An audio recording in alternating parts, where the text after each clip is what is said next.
Assalamualaikum warahmatullahi wabarakatuh. Ketemu lagi dengan Finatronic Channel. Baik teman-teman semua, kita lanjut ya. Step by step merancang sistem panel PLTS. Step yang kedua. Sebelum saya mengulas step yang kedua, kita akan coba ulas sedikit tentang energi listrik ya. Apa sih energi listrik? Yaitu penggunaan daya listrik dikalikan waktu pemakaian dalam jam. Jadi kita menggunakan daya ini berapa lama kita makainya. Jadi dikalikan dengan waktu ya, seperti itu teman-teman. Jadi lama pemakaian ini adalah energi yang kita gunakan sehari-hari ya. Mungkin untuk menyalakan lampu, laptop, TV, kulkas, kemudian pompa listrik, atau mungkin juga kompor listrik ya teman-teman ya, atau AC ya. Jadi itulah energi yang kita bayar ke penyedia energi atau PLN, seperti itu. Apa sih satuan daya listrik? Adalah kilowatt hour. Jadi artinya istilah ini nggak asing di kita ya. Jadi kilowatt jam, istilahnya orangnya umum KWH gitu ya, seperti itu. Kemudian energi ini diukur dengan kWh meter.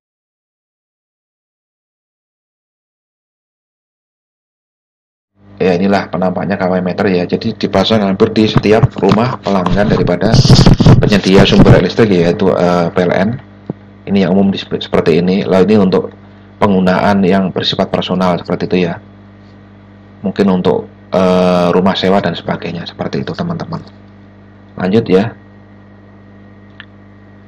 Jadi contohnya seperti ini. Misalnya kita di rumah punya heater tegangan 200 volt, kemudian daya 1000 watt. Misalnya nih, kita menggunakan heater ini selama 1 jam totalnya dalam sehari, maka kita sebenarnya sudah menggunakan listrik secara hitung-hitungan adalah 1 kWh. Jadi daya listrik dikalikan waktu pemakaian. Kalau dayanya 1000 watt dipakai selama 1 jam, maka kita sudah menggunakan energi 1 kilowatt hour atau 1 kWh ya. Oke, lanjut ya. Contoh perhitungan energi listrik yang kita butuhkan. Nah, kalau kemarin di step pertama kita sudah menentukan jumlah bebannya ya.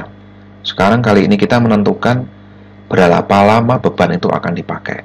Contoh yang pertama adalah lampu LED kemarin ya.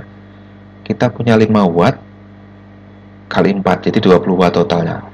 Kita rencanakan digunakan selama 12 jam. Jadi dari mulai sore sampai pagi. Total watt hour yang kita pakai adalah nantinya 240 watt jam. Yang kedua, kita menggunakan kipas angin. Jadi kipas angin kemarin 10 watt kali 3 jam. Jadi kita pakai misalnya ketika kondisi cuaca panas atau mungkin mau tidur ya. Jadi kita total akan menggunakan 30 watt jam. Yang nomor 3 adalah pompa air. Jadi dalam sehari misalnya kita menggunakan 2 jam pompa air, hitungannya kurang lebih untuk mengisi tandon misalnya. Jadi kita menggunakan energi 200 watt jam. Yang ketiga, kita menggunakan televisi ya. Sehari kita menggunakan selama misalnya 5 jam misalnya ini. Jadi total energi yang kita butuhkan adalah 100 watt jam ya teman-teman ya. Setrika, jadi sehari kita hanya nyetrika misalnya 1 jam, maka hitungannya nanti adalah kita menggunakan energi 300 watt jam.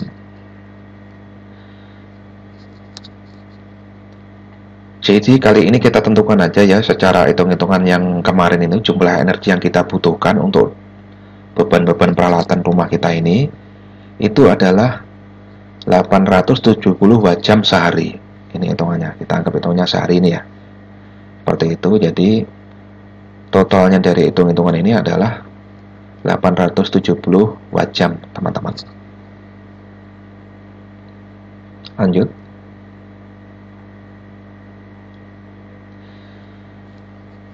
Jadi step yang kedua ini, di step yang kedua ini adalah kita menghitung energi listrik yang kita butuhkan. Jadi kita asumsikan berapa sih beban-beban listrik di rumah kita tadi itu kita gunakan berapa lama. Tadi di slide yang kedua udah kita sampaikan itu totalnya adalah 870 watt jam ya. Jadi apa sih pengaruhnya dalam hitung-hitungan atau rancangan kita kali ini adalah yang pertama, jelas mempengaruhi besar kapasitas baterai atau aki.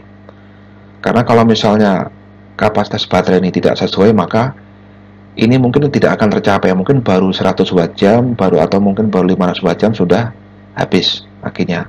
Seperti itu. Kalau kelebihan syukur, tapi kalau kekurangan akan misalnya lampu akan padam duluan, atau mungkin kita tidak bisa menyalakan kipas angin seperti itu. Jadi ini ada hubungannya dengan besar kecilnya kapasitas baterai yang kita sediakan, nantinya kita hitungkan.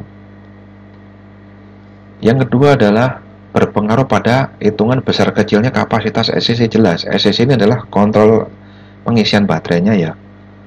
Kalau misalnya ini nanti terlalu kecil atau kebesaran, kalau terlalu kecil akan ngisinya akan kurang. Kalau kebesaran nggak masalah. Jadi, tapi kurang efisien atau kurang ekonomis ya, terlalu mahal mungkin ya. Jadi seperti itu. Tapi itu tergantung pada desain atau perencanaan teman-teman ke arah depannya. Seperti itu. Apakah mau ditambah nanti PV-nya atau baterai dan seterusnya. Tapi di step kali ini kita tentukan anggap aja 870 watt jam ya, seperti itu. Kemudian menentukan besar kecilnya kapasitas PV atau solar cell. Jelas, karena ini sumbernya. Energi yang kita butuhkan segini, berapa yang nanti kita sediakan. Seperti itu. Kalau terlalu sedikit ya nggak sempat terisi penuh baterainya, sehingga kita energi yang kita desainkan ini atau kita rancangan ini nggak tercapai, seperti itu. Jadi nanti berdasarkan hitungan ini akan kita hitung kapasitas baterai, kapasitas SCC, dan kapasitas PV-nya. Seperti itu teman-teman. Jadi untuk step yang kedua ini saya ulang, ini adalah menghitung energi listrik yang kita butuhkan. Seperti itu dalam sehari ini ya teman-teman ya.